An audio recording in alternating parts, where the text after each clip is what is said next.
Hello, creatives.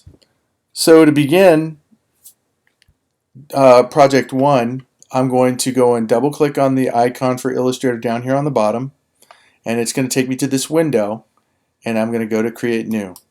And for our class, we are going to be working primarily for print, and we're going to be utilizing a letter.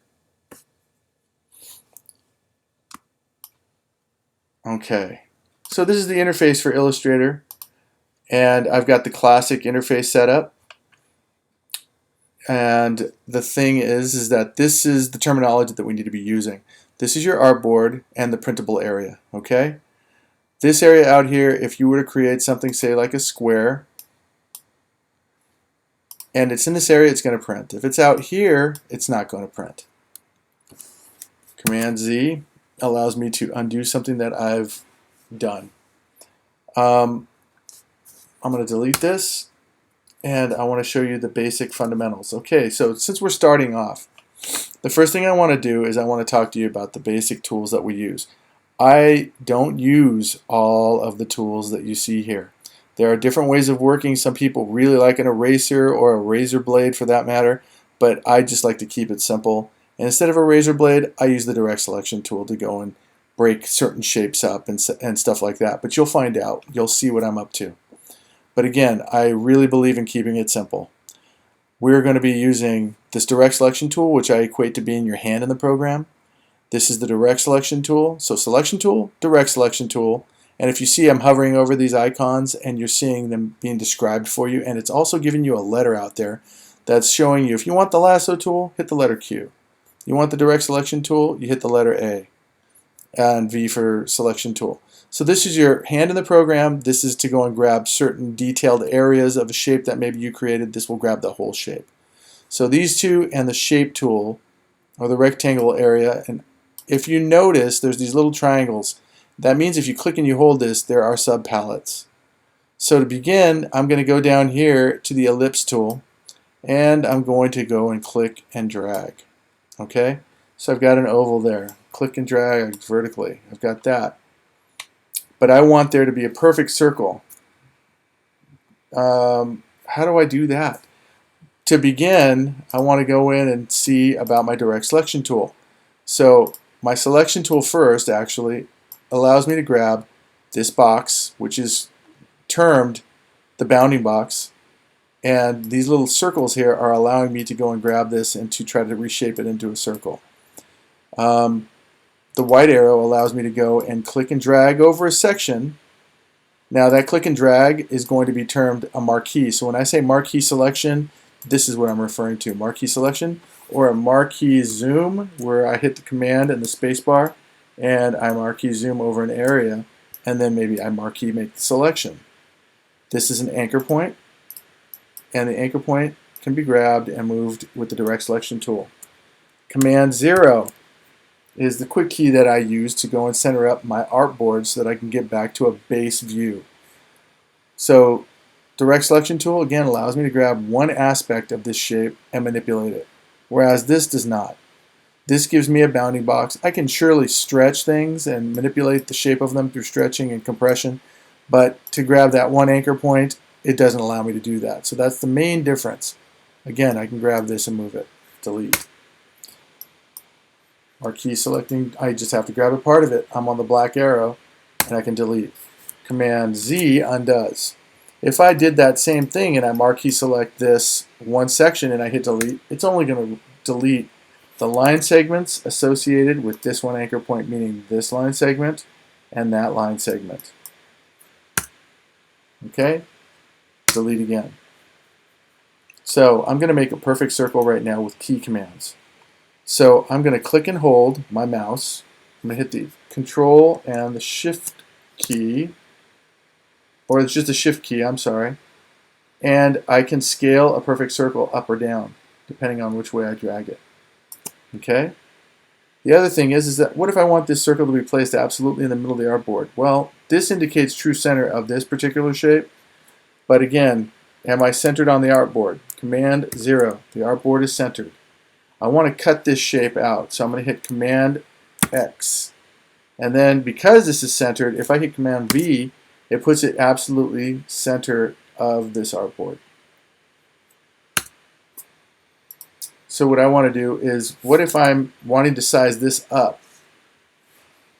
With my black arrow, I'm going to click here and hit the shift key. Oh, but that's not what I want to do. I don't want it to be moving one way or the other. I want it to stay pinned in the middle and sized up from the center out. So I click and I hold and I hit Option Shift, and then that allows me to pin it and to size it up from the center out. Okay. Now for this first thing, I'd like to go and make a circle and go and see what other shapes we have under here. So where is my shape tool? There it is over here. And I'm going to my star. Now for my star, I can go and center the star inside of this, and eyeballing this, I can click and drag a star. But see, I don't like that star because it looks like it's being blown up on a balloon, and I want this to be a sharp, crisp star that looks like the military symbol that I'm trying to create from, I don't know, 1930s American Air Force. Option Shift tightens this up, and again it pins it, and I'll leave it right there. Go get my black arrow, and when I say click away, I mean click away for deselection purposes. Okay, so there's nothing selected now. I can't, unless I click over it, I can't move it. I can't select, it's not selected. I'm clicking and selecting this circle, and I'm going to copy this. Pretty uniform copy. Quick key is Command C in just about every program. So Command C, and then if I hit Command V, you see that it goes down here, and it's filled with a white with a black outline. If I want to see through it, get rid of the color here, I can go hit that slash. But I don't want that circle because it's not direct. I mean, this isn't directly in the center. So what I want to do is I want to copy this, Command C, and I want to paste it directly on top. And the quick key for that is Command F, paste on top. And then I'm going to click on this bounding box, hit the Option and the Shift key, and drag it in until it's centered up in the center of the star. Let go of my mouse, let go of my keys. And at this point, I'm going to go to my swatches palette, which is default right here on the interface. Click there, and I've got all these colors. The problem with all these colors is that people make mistakes, and I generally do not give anybody, I try to save people from themselves as well as have hopefully have people save me from any mistakes that I might make. And so I try to make it easy on the people I'm working with. If I'm only going to be using 2 or 3 colors on this, then that's all that I want to have in this final file, and I know for a fact that I'm only going to be using white, red, and black. I'm sorry, white, red, and navy blue. So I'm going to just go and assign these colors right here. This is going to be a navy. This is going to be white, and it is already white. And then this, what? Where did it go? You know that there was a circle there, right? So where did it go? Is it there? I can grab this with my selection tool and move it. It's there, but it's underneath the white arrow.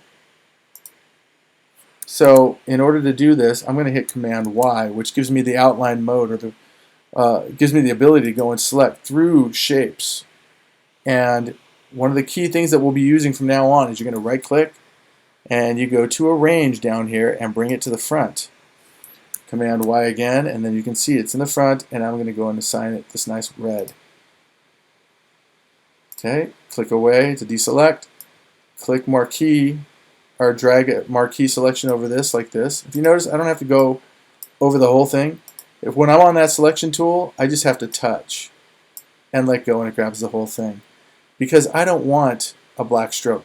Notice the question mark over here. The question mark over here, the question mark indicates that there's multiple color fills, as we have, because all 3 shapes are selected, 3 different colors. I don't want this black stroke, so I'm going to click it and get rid of them all. Command Z. The other thing you can do is you want to hit the letter X to toggle between foreground color and background stroke color. X toggles. Okay? So again, I'll get rid of the black stroke. I'll hit letter X to keep the fill in the front. And that's the result. Okay, I marqueed that, moved it up here. I'm clicking on this blue circle now. Oh, I'm sorry, let's backtrack a bit. we were trying to get rid of all these colors. So I've got these three colors. I don't want any of the other colors to be in this particular file's palette. So I go to Select All Unused. And again, I clicked up here. The 4 lines up here, this gives you the option to click and to go see other options. And so I'm going to go and select all unused like I just did. Select all unused. You can see that they're selected, and then I'm going to delete them. Delete the swatch selection? Yes. Or you can just merely hit the trash can down here. So let's do it again. Select all unused, trash can. Delete? Yes. And so when I hand this off to somebody, the only colors that are going to be present are going to be the colors that are indicated in this file. I don't have any black, so I'm going to delete the black. So I have white, red, and blue. Now, to finish this up, I want to introduce you guys to the gradient tool and the gradation palette. So this is the newest version of Illustrator, and you've got these new gradients that are happening. This is an amazing tool. We're not going to get into the freeform gradient at all. Not for this class. We're going to do linear and radial gradients. And for this, I'm going to click here, and I just want to show you really quick with rectangles. And to drag a copy, I'm going to hit Command, Option, and Shift. See the 2 arrows that show up there? And I can click and drag, let go of my mouse, let go of my keys. Then if I hit Command D, it'll duplicate the shape and the spacing between. And then I can click away. So I'm going to select all 4 of these, and I'm going to my gradient tool right here, and I'm going to choose a linear gradient. Down here it shows you that it's going from white to black. Each shape is going from white to black, etc. Let's see what happens if I drop the red in here. And I still have a black in here. Well, the black is the default here. If you notice the gradient goes from a beautiful red to a gray soot looking black eventually over here. That's indicative of you trying to mix a 4-color red, CMYK, that's comprised to make up this red, with a grayscale black. So I double click on this and it confirms my suspicion. That's a K. K stands for key color because it can't stand for they can't get B because B is assigned to blue in the RGB setup. So K stands for key. Key color is the color that happens to last on your multiple color, 4-color printing job, and the black comes last, and it ties everything together nice and neat and finishes the project. And so they call it the key color because it seems to be the key to having that satisfactory finished image that's just so beautiful to look at. So in this instance, I'm going to change this. I want my black to be a CMYK black, and then I'm going to show you that this is at 100, and I'm going to make a rich black. It means I'm going to pull in some of the cyan, magenta, and yellow. Okay, I can move it to be more primarily a cold black.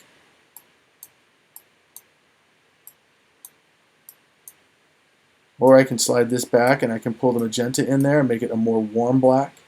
And you notice how that changed from what we had prior? That's beautiful. Okay, so I'm going to call that good. So that's a nice, beautiful gradation. But you know, what if I wanted it to be like one continuous, let's say, windows on the side of a building? Maybe I want it to go from red and progressively go to black. Quick key for that is Command 8 or Object, Compound Path, which is going to make multiple shapes behave as one shape. Okay, that's one of the fundamentals you need to know right away too. Is a compound path allows you to make multiple shapes behave like one shape. So I'm going to delete these. Marquee selected. See that? Just over the bottoms, delete. So with my gradation tool, I'm going to go here and select the blue, and I'm going to drag the blue down here onto the bar. Command Z. I can grab this blue and I can drag it up there as well. But now I don't want the black, so I can grab this black and hit the trash can. Command Z. Or I can click this black and just drag it directly off. Okay? And I'm going to keep the white there, and that's a gradation going from white to blue, left to right. You can slide this, but you know, I really think I want to go on a diagonal. You can add a number here 45 degrees for a change of direction. But I prefer to use this tool here. This is the gradient tool. And this is the gradation, the bar that's being utilized down here, but it's on location over here directly over this. So I'm going to just click and drag it. And if I don't like that, I'll just re-click and drag it in the direction that I want to find out what's making me aesthetically happy here. And I like that direction. I'll grab the blue and move it down, and maybe move this off to the left a little bit more. So it's a subtle gradation. Okay, and I'm happy with that. Black arrow, deselect. Get the white. And I'm going to get the previous gradient, and I'm going to use that for the white too. I'm going to get my gradient tool, and I'm going to go click it in the same direction. And I'm going to slide the blue all the way back, and I'm going to slide the white all up here. So it looks like maybe there's a night sky, and this is a button on a windowsill or something like that that's getting illuminated. Okay, I like that. So now I get the red, and I'm going to get the red and drag it and drop it up here and get rid of the blue. And get my gradient tool, click and drag it, click and drag it. And I'm really happy with that. I'm going to marquee this, click and hold, shift key. Click and hold, command option shift, drag a copy to the right. Let go of the mouse, let go of the keys. Command D, command D. Spacebar will get you the hand tool, as you can see here. Spacebar, click, you can move the artboard around. Okay, so that's what I want to do. I'm going to marquee select all 4 of these. Click and hold, shift key, put this in the artboard. Command X this. Command 0 to center my artboard. Command V places this directly centered in this artboard. Click and hold, shift key, drag it up. Let go of the mouse, let go of my key. Now I'm going to drag this row. Command option shift. Trying to echo the top negative space with the space between here. I let go of the mouse, let go of my keys, and then I can go command D, command D, command D. Spacebar to see it more readily over here, and that's finalizing this first exercise. The other thing is that if you like these gradations, you can grab this gradient and you can drag it and save it. And that completes our first exercise. Thank you. Oh, we forgot to save this. File, save as, to the desktop, and I'm going to name this Project 1.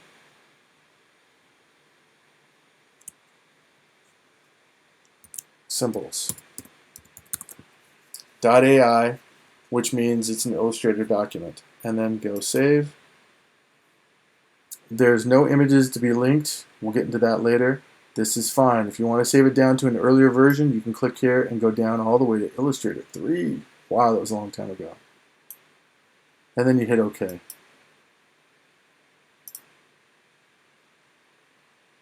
And then that's saved to the desktop, and then that concludes exercise 1.